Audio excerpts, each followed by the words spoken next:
बहुत तरह की खबरों के बीच जो एक प्रमुख बात निकल कर आई कि सरकार ने चुनाव के अंतिम दिन तक गलत तरीके से महिलाओं के खाते में डायरेक्टली 10-10 हजार रुपए ट्रांसफर किए थे। पनोरमा ग्रुप, जो सोचता है वो करता है, आपके अपने सपनों का आशियाना। नमस्कार, सिटी पोस्ट लाइव देख रहे हैं आप और मैं हूं आपके साथ उत्तम झा। देखिए, अभी हमारे साथ जनस्वराज के प्रदेश अध्यक्ष मनोज भारती जी हैं। तमाम मुद्दों पर इनसे बातचीत करेंगे। सुप्रीम कोर्ट आप लोग गए थे, सुप्रीम कोर्ट से क्या कुछ जवाब आया है, क्यों गए थे, ये भी बता दीजिए। चुनाव की प्रक्रिया जब पूरी हुई तो बहुत तरह की खबरों के बीच जो एक प्रमुख बात निकल कर आई कि सरकार ने चुनाव के अंतिम दिन तक गलत तरीके से महिलाओं के खाते में डायरेक्टली 10-10 हजार रुपए ट्रांसफर किए थे। जब इस बात को सरकार से उठाया गया और चुनाव आयोग तक भी इस बात को पहुंचाया गया तो ये बताया गया कि ये सरकार की एक योजना थी और उस योजना के तहत ये पैसे दिए जा रहे हैं। लेकिन इस झूठ का पर्दा तब खुल गया जब अभी बिहार सरकार ने पिछले साल का बजट निकाला और उस बजट में सोशल वेलफेयर के अंतर्गत 21,000 करोड़ रखे गए थे और साल के अंत में सरकारी आंकड़ों के अनुसार ही 58,000 करोड़ रुपए उस पर खर्च किए गए। ये सिद्ध करता है कि जो लोग सोचते थे, जिसमें जनस्वराज भी शामिल था, कि सरकार ने गलत तरीके से बिना बजट प्रोवाइड किए हुए एक बड़े संख्या में लगभग 1.5 करोड़ महिलाओं को उन्होंने 10-10 हजार रुपए का मुआवजा दिया। और इससे जो ये एक तरह से घूस देने वाली बात है, जो आचार संहिता के बिल्कुल खिलाफ है और सरकार की बेशर्मी की हद है कि वो चुनाव के लिए लोगों को घूस देने के लिए सरकारी पैसों का इंतजाम कर रहे हैं। सुप्रीम कोर्ट का जवाब इस मुद्दे को जो हमारे संवैधानिक प्रोविजन है, जो आचार संहिता के प्रोविजंस हैं, उन सब के तहत कंसिडर करके इस पर संज्ञान लेकर न्यायालय इस पर जवाब दे, इसलिए सुप्रीम कोर्ट में ये रिट फाइल किया गया था। सुप्रीम कोर्ट ने इस पर बहुत तरह की टिप्पणियां की हैं, लेकिन मोटे तौर पे जो टिप्पणी की गई है वो ये कि वो इस मुद्दे को सुप्रीम कोर्ट के बजाय बिहार के हाई कोर्ट में पेश करवाना चाहते हैं। उसके अलावा बहुत तरह की टिप्पणियां जो की गई है वो मेरे ख्याल से इस मुद्दे को लेकर नहीं, उनकी अपनी मंशा और उनके अपने विचार हैं, जिस पर कोई बहस करने की जरूरत नहीं है, क्योंकि सर्वोच्च न्यायालय और सर्वोच्च न्यायाधीश के कथन के ऊपर हम कुछ टिप्पणी करें ऐसा उचित नहीं है।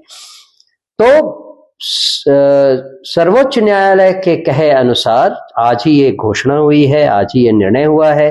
अब जनस्वराज ये सोचेगी और आगे की कार्रवाई करने के बारे में विचार करेगी। सुप्रीम कोर्ट ने कई सारी चीजों को कहा है कि आपको चुनाव में कितनी सीटें आई, कितने वोटे आए। ये बिल्कुल बकवास की बात थी। इट डज नॉट मैटर कि कौन ये रिट फाइल कर रहा है, कि एक पार्टी कर रही है, एक संस्था कर रही है, एक इंडिविजुअल कर रहा है, क्योंकि मुद्दा ये नहीं है कि हमें कितने सीट आए। मुद्दा ये है कि जो प्रोविजन है, जो कॉन्स्टिट्यूशनल और लीगल प्रोविजन है, क्या उसको कॉन्ट्राडिक्ट किया गया, क्या उसको तोड़ा गया, क्या उसके खिलाफ सरकार ने काम किया। सर्वोच्च न्यायालय को इस बात पर विचार करना चाहिए था, न कि इस फ्लिम्जी आर्गुमेंट पे कि आपको कितने सीट आए, आपको कितना प्रतिशत आया, वगैरह वगैरह। पॉपुलैरिटी के लिए किया आपने। हाँ, ये सारी की सारी चीजें बेबुनियाद हैं और सर्वोच्च न्यायालय का ये कथन केवल उनका प्राइवेट व्यू माना जा सकता है। न्याय के तराजू में ये कहीं भी खरा नहीं उतरता। अब जनस्वराज का अगला कदम क्या होगा? जैसा सुप्रीम कोर्ट ने कहा है, हम इस पर विचार करके हाई कोर्ट में भी इसमें जाने की बात अपने कार्यकर्ताओं से, लीडर्स से, नेताओं से बातचीत करेंगे और जैसा निर्णय होगा उसके हिसाब से कार्य किया जाएगा। बिहार में बजट भी आया है, तेजस्वी यादव इस पर कुछ नहीं बोले हैं, हालांकि कल उनको विधानसभा में बोलने का मौका मिला, लेकिन बजट पे कोई चर्चा नहीं हुई। हालांकि विपक्ष ये कह रहा है कि छोटा बजट था, मात्र 12 मिनट 33 सेकंड में बजट खत्म हो गया, दो पेज का ही बजट है। आप किस तरीके से देखते हैं? विपक्ष इस पर खुल के नहीं बोल रहा है। अनफॉर्चुनेटली बिहार में विपक्ष इस लायक ही नहीं है कि वो किसी मुद्दे को गहराई से जांच सके। बजट जो होता है उसमें फिगर्स होते हैं, उसमें परसेंटेज लिखा होता है, उसमें प्रोग्रेस के बारे में कहा जाता है, उसमें प्रोजेक्शन के बारे में कहा जाता है। ये सारी चीजें एक स्टैटिस्टिकल डाटा से ड्रिवन होती है। अगर किसी को ये बात समझ में नहीं आए तो भला वो क्या बोलेगा? और लगता है ठीक यही बात केवल विपक्ष के साथ ही नहीं, हमारे वित्त मंत्री के साथ भी यही बात थी। उनको डाटा की और फिगर्स की समझ ही नहीं थी तो वो क्या बोलेंगे? इसीलिए 13 करोड़ की आबादी की जो जनसंख्या है बिहार की, उसके लिए बजट पर जो एक वित्त मंत्री का सेंट्रल रोल होता है, उस पर उनको केवल 12 मिनट बोलने का समय मिला। उससे ज्यादा उनको वो बोल ही नहीं पाए।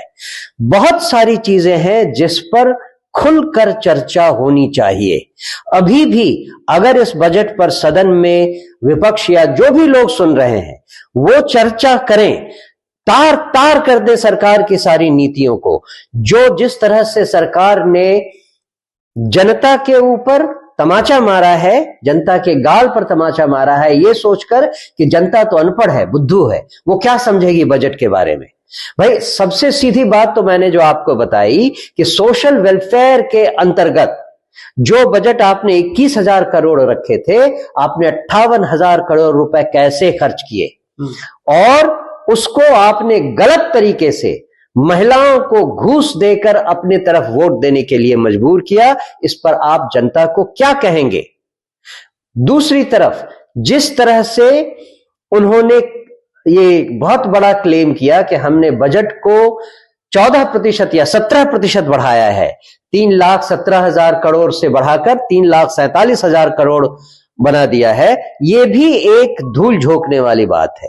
3,17,000 करोड़ का तो आपने एस्टिमेटेड बजट जो बनाया था 2025 फरवरी में, आज की डेट में जो आपने खर्च किया है वो 3,30,000 करोड़ खर्च किया है। तो जो एक्चुअल वृद्धि है वो तो केवल 15-17,000 करोड़ है, जो कि लगभग 5% बनता है। तो इस तरह से गलत बयानी, झूठ बोलना, इन सब पर प्रतिपक्ष को सदन में उठाना चाहिए, और जो प्रबुद्ध लोग हैं उनको जनता के फोरम पर भी इसके बारे में बातचीत तेज करनी चाहिए। आखिरी सवाल ये रहेगा कि प्रशांत किशोर कब से यात्रा पर निकल रहे हैं? पंचायत की जो यात्रा होगी जी, प्रशांत किशोर जी 8 तारीख से इस पर निकल रहे हैं, डे आफ्टर टुमारो, परसों से। और इसमें वो हर जिले में जाकर जिले के हमारे संगठन के लोगों से, कार्यकर्ताओं से, पदाधिकारियों से, नए लोगों से, गांव से आए हुए लोगों से, सबसे बातचीत करेंगे। एक जिले में वो दिन भर रहेंगे और जितने ज्यादा लोगों से मिल सके उतने ज्यादा से लोगों से मिलकर उन्हें आगे के बारे में बताएंगे, जन स्वराज के बारे में बताएंगे और उनकी राय लेंगे। कहाँ से शुरू होगी ये यात्रा? ये यात्रा मेरे ख्याल से बगहा से शुरू हो रही है। तो एक रात बगहा में, एक रात बेतिया में, फिर मोतिहारी में, इस तरह से हम लोग आगे यात्रा करेंगे। चलिए, बहुत बहुत धन्यवाद। बगहा, बेतिया, मोतिहारी और इसी क्रम में जो यात्रा है वो प्रशांत किशोर की शुरू होगी। 8 फरवरी से ये जो यात्रा की शुरुआत होगी। तमाम मुद्दों पर बातचीत जन स्वराज के प्रदेश अध्यक्ष मनोज भारती जी हमारे साथ थे। तमाम मुद्दों पर इनसे बातचीत हुई है। तमाम बातचीत आप इस वीडियो में देख पाएंगे। धन्यवाद।